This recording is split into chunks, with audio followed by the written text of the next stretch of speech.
Popote pale ulipo mkazi wa Iringa, popote pale ulipo Mtanzania, karibu sana. Hii ni elimu huru ambayo inatolewa na Jeshi la Zimamoto na Uokoaji kutoka hapa mkoani Iringa. Jina langu ni Leonard Johnson, lakini upande wangu wa kushoto nipo na Fire Constable Adolf Kamea ambaye ni afisa habari na mawasiliano wa Jeshi la Zimamoto na Uokoaji. Lakini upande wangu wa pili ambao ni upande wa kulia nipo na Saida Chambuso ambaye ni Fire Constable pia wa Jeshi la Zimamoto na Uokoaji. Siku ya leo tuko hapa kwa ajili ya kuhakikisha kwamba unapata yale ambayo huyafahamu, hasa kuhusiana na majanga mbalimbali na mambo kadha wa kadha ambayo yanatokea ya kijamii katika mazingira ambayo tunaishi. Sasa kama mkao wa kula, mimi nitazungumza nao na wewe utapata kufahamu vizuri zaidi. Nianze na upande wa kulia. Ladies first. Habari yako Saida?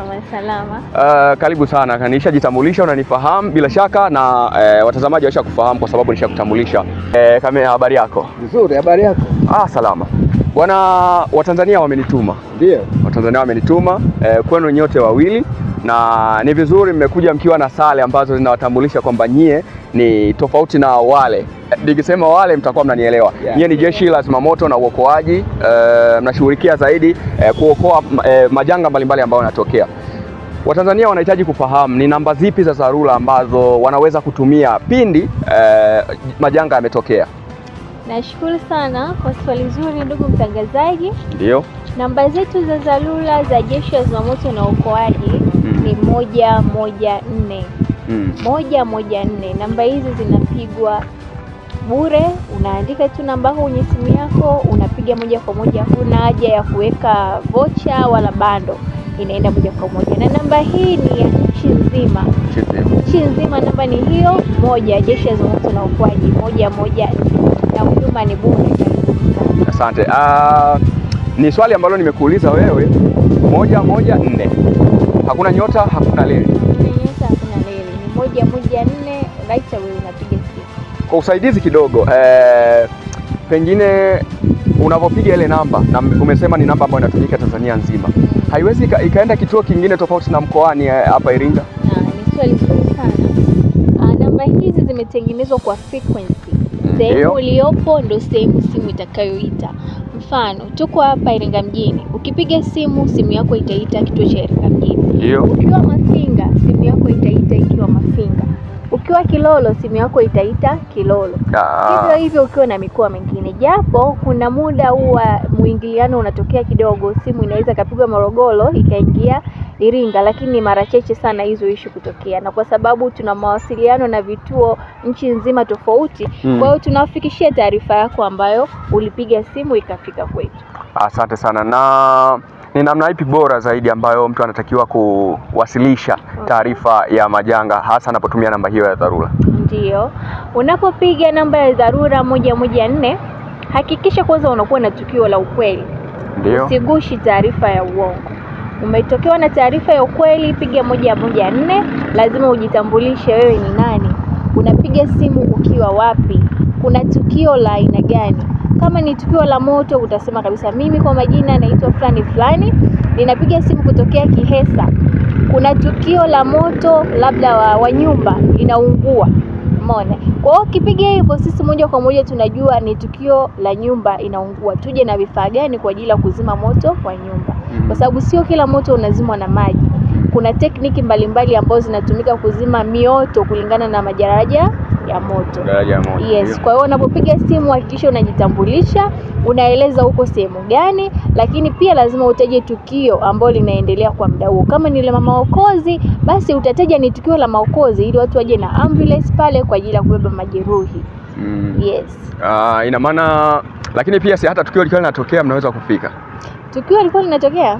Kwa mfano, labda tufanye kuna shoti ya umeme imepiga. Ndio. Kabla haijatokea lolote, mtu anaweza akawahi kupiga ile simu. Ndio, anaweza akawahi kupiga simu. Tuna mawasiliano ya karibu sana na TANESCO, ina maana TANESCO atapigiwa simu kama shoti imetokea maeneo basi watakata umeme kwa muda huo. Yes. Okay, mimi nimekuelewa kwa uzuri zaidi. Ndio. Nataka nizungumze na afisa habari Adolf Kamea. Karibu. Kama vile nilikuwa nimekusahau. Niko na wewe. Ndio. Tahadhari ambazo mtu anapaswa kuchukua wakati ambao tayari ameshatoa taarifa kwa namba ya dharura. Wakati sasa tukio limetokea, tahadhari zipi azichukue wakati anasubiria msaada kutoka kwa Jeshi la Zimamoto na Uokoaji? Okay, nashukuru. Hiyo inategemea ni tukio gani. Ndio. Mfano kama ni ajali barabarani, tunasema kwamba gari imeshapata ajali, aidha gari inawaka moto. Kama ni abiria, tunawaelekeza kwamba wasipaniki. Ndio. Wasipaniki, dereva ana wajibu wa kusimamisha gari na kupaki pembeni ya barabara. Ndio. Baada ya hapo, kama kuna uwezekano wa kutoka kupitia kwenye mlango wa gari, basi abiria wafanyaje? Watoke. Lakini kama uwezekano haupo na wameshawasiliana na Jeshi la Zimamoto na Uokoaji mkoa wa Iringa kupitia namba 114, basi wasubirie. Na kwa sababu watu wengi kutokea ajali ya barabarani wao wanapenda kupanic. Wengine wanapanic, wanapita kwenye mlango wa gari, wanaruka chini, wengine wanavunjika miguu, kitu ambacho sisi hatukiruhusu. Kwa ikitokea ajali ya barabarani na gari linawaka moto, basi abiria angalia namna ya kujiokoa. Maana tunasema kwamba kuna aina nyingi za waokoaji. Ndio. Kabla jeshi halijafika, basi abiria au mwenyewe unaweza kumwokoa mwenzako.